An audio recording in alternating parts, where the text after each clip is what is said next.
So with the journal, I don't feel any confidence that they're going to consider what I think is the most important evidence, that there was no plane impact.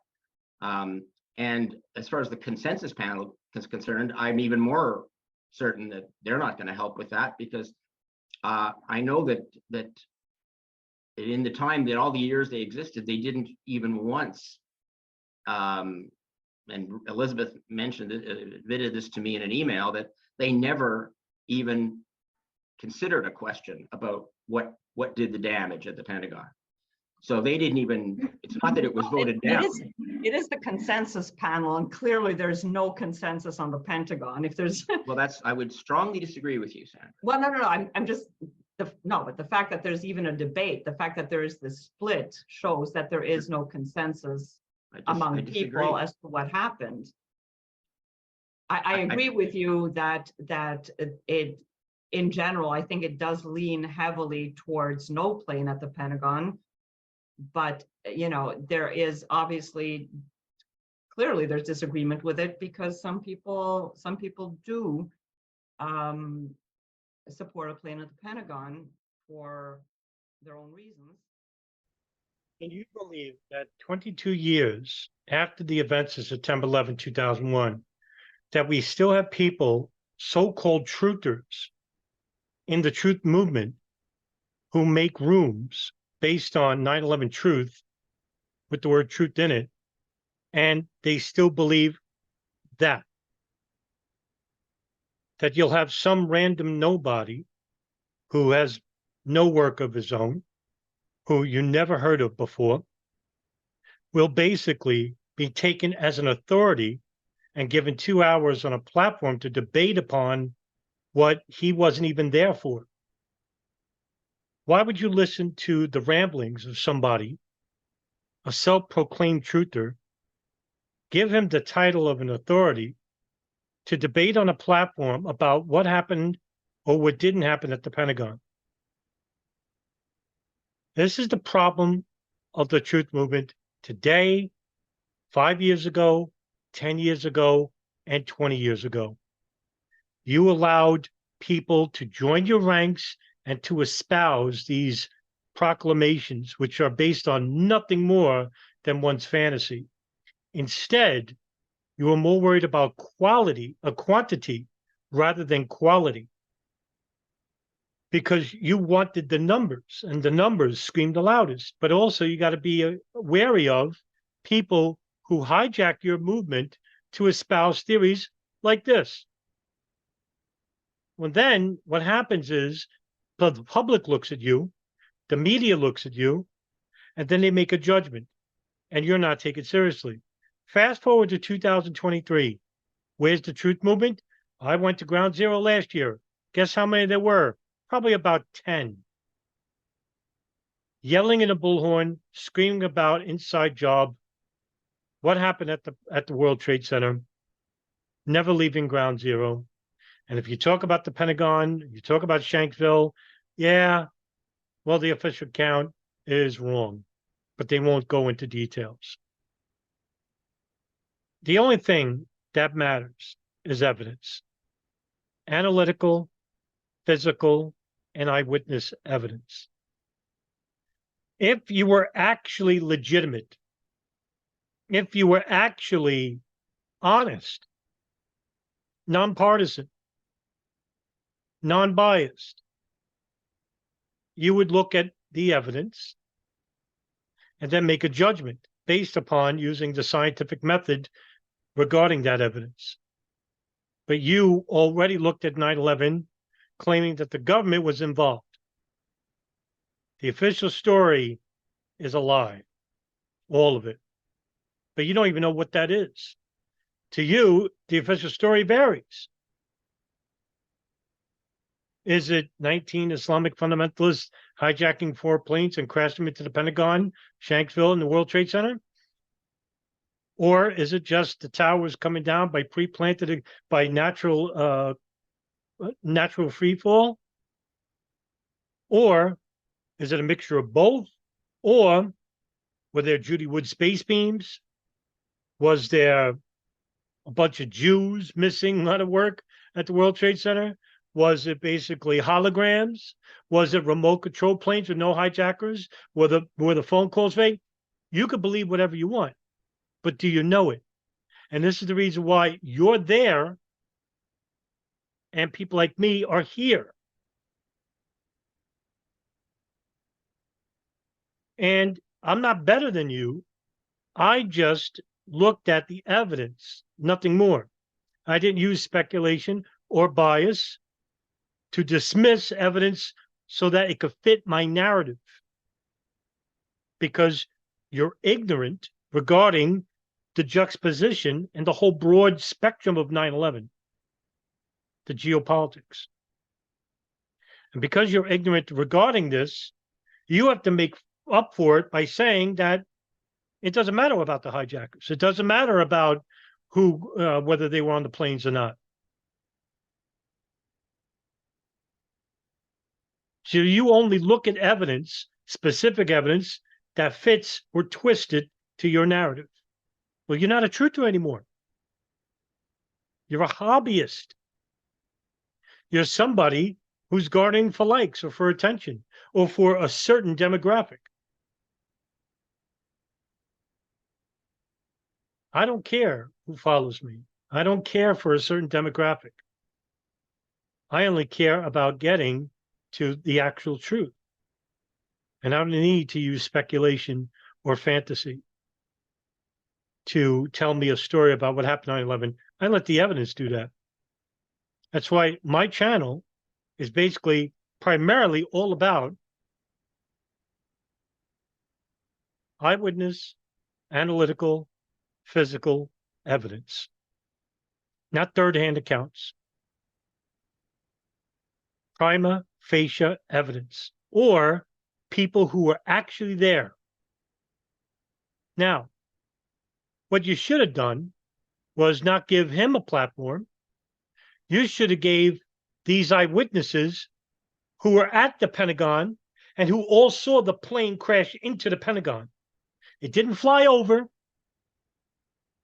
It didn't crash into the heliport. It wasn't a missile. It wasn't a drone. It was an American Airlines plane that crashed into the Pentagon. And there's nothing you're ever going to do to change that fact. And what you should have done was allow these people to be on the debate platform or for on your shows, but you're afraid of what they'll have to say.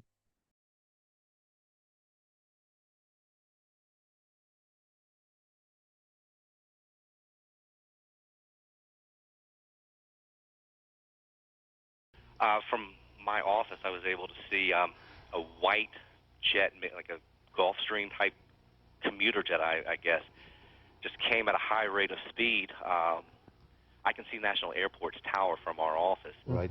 And it just increased its speed as it got closer to the Pentagon, and then I just saw the big yellow ball of fire. I saw it was an American Airlines 757, and it came in and hit the heliport, came down Columbia Pike and hit the heliport next to the Pentagon. I live in an apartment building on that side of the Pentagon, and it just crashed right into it. I don't know if it damaged the side of the Pentagon, but the Pentagon doesn't look that badly damaged, but I know it hit at least the heliport on the side of the Pentagon. You said it was a 757. How could you tell? How could you see that? Yes, I could see it.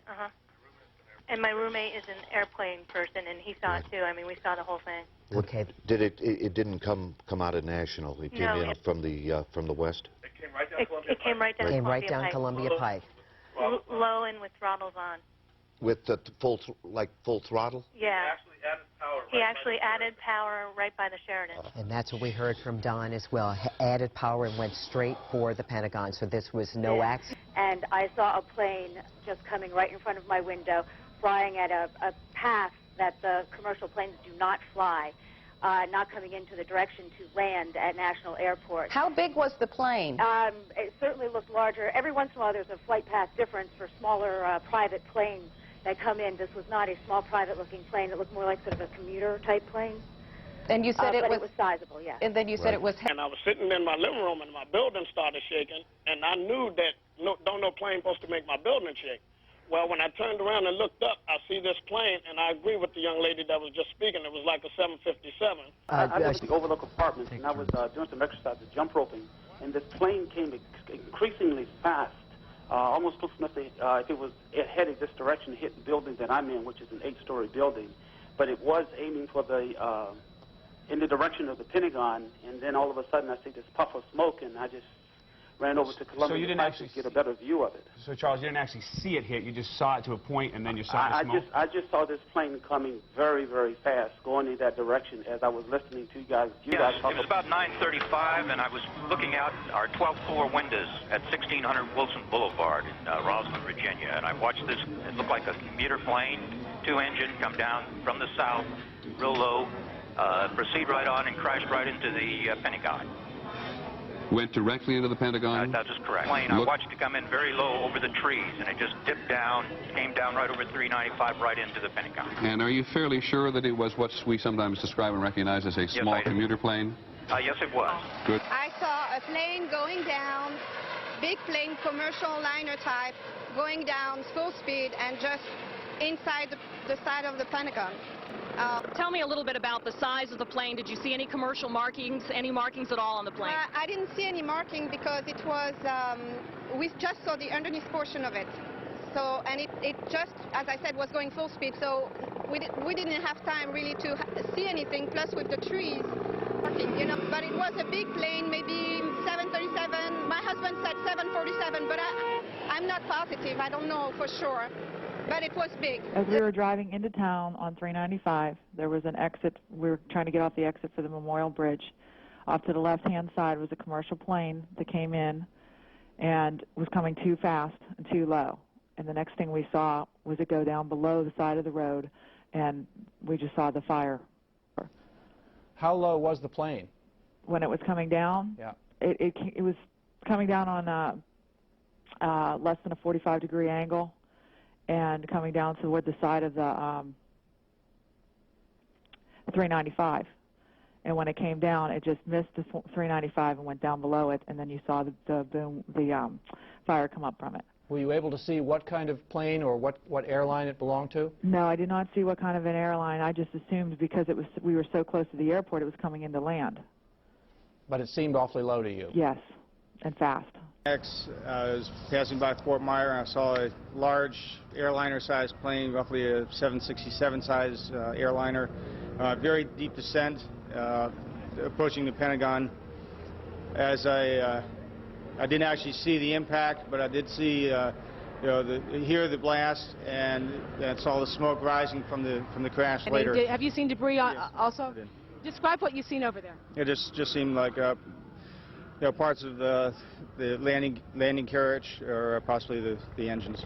Well, traffic was very heavy this morning, so it was bumper to bumper. We were all stopped. I was probably about 100 yards from the Pentagon when I heard this screaming sonic boom and saw the jet come screaming across the highway. It was an American Airlines jet, silver with the markings along the windows, and within seconds, it hit the side of the Pentagon. My first thought was, my God, it's coming in so low for landing at National. Omar, you say this was a smaller plane, 10 to 15 passengers, maybe? No es muy grande. No es muy grande. It's not like too big. It's just. ¿Tú sabes los aviones comerciales? It's like business. Aeroplane. Like a business jet, and it was a jet. Yeah, it's like a business aeroplane. Yeah. And what did you see the aircraft do? It's come very fast down. It moved, then it goes straight to the buildings. What color was it? It's like white on the top. It's like blue color downstairs. White on the top and blue on the color. It's not like blue like white blue. Como los aeroplanes de aquí, de América. American Air. Como así. Algo así como los de la United, you know. He said like a United States airplane. Okay. Are you an eyewitness as well? Well, we only seen the back part as it was going over our building. And what's your name? Mark Eason. And what did you see, Mark? Just the plane. We were upstairs and from the window, and we heard the rumbling first, and then the plane just flew over top of us. It was so low that everything just... Where were you? On Columbia Pike. I was just casually looking out the corner, out of the window. In the corner of my eye, I saw what looked to be maybe a 20-passenger corporate jet, no markings on the side, coming in at a shallow angle like it was landing right into the side of the Pentagon. And then a huge fireball, perhaps 5 times the height of the Pentagon. No, I was across 395 from the Pentagon in an office tower with, you know, a direct view of the Pentagon. And kind of describe the trajectory. The plane was aimed straight at the building? It was aimed straight at the building. There was an angle, perhaps. It looked like it was landing. I couldn't tell if the landing gear was up or down. I don't know if it was taking off. And I'm at a very large window, and I turned around and looked, and I saw the silver 757, it looked like to me, veering from the registered course over the Potomac River, and it had no landing gear down, and it was coming very, very rapidly, and then it took a dive, maybe a couple of miles, maybe over Roslyn. It took a dive into this building. And Mr. Timmerman, are you with us right now? I sure am. You're a pilot. Tell us what you saw.